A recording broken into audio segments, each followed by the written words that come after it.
একজনের আগমন আরেকজনের প্রস্থান, মিনিট ৩০-এর ফারাকে পাল্টে গেল চেয়ারের ক্যারেক্টার।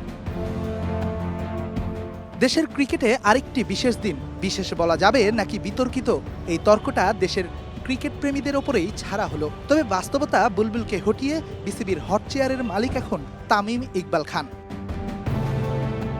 মঙ্গলবার বিকেলে জাতীয় ক্রীড়া পরিষদে ২০২৫ সালের বিসিবির নির্বাচনকে কারচুপির নির্বাচন ঘোষণা করে এনএসসি। এরপরই ভেঙে যায় আমিনুল ইসলাম বুলবুলের পরিচালনা পর্ষদ। ঘোষণার মিনিট ৩০ আগে বিসিবিতে শেষবারের মতো আসেন সদ্য সাবেক হওয়া সভাপতি।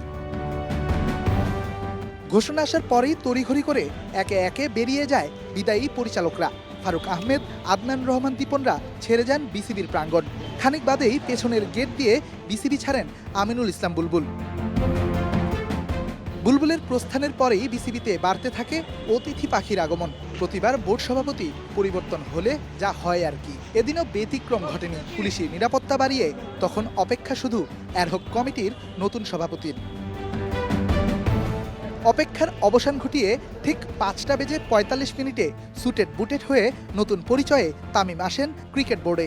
এরপর একে একে কমিটির বাকি সদস্যরাও যোগ দেন তামিমের সাথে। স্বরাষ্ট্রমন্ত্রী সালাউদ্দিন আহমেদের ছেলে ইব্রাহিম আহমেদ, শিক্ষামন্ত্রী ববি হাজ্জাজের স্ত্রী রাশনা ইমাম, সাবেক টাইগার ক্রিকেটার মিনহাজুল আবেদিন নান্নু সহ কমিটির ৬ সদস্য ছুটে আসেন বিসিবিতে। এ সময় কিছু কিছু সদস্যের জন্য স্লোগানও দেয়া হয় বিসিবি প্রাঙ্গণে।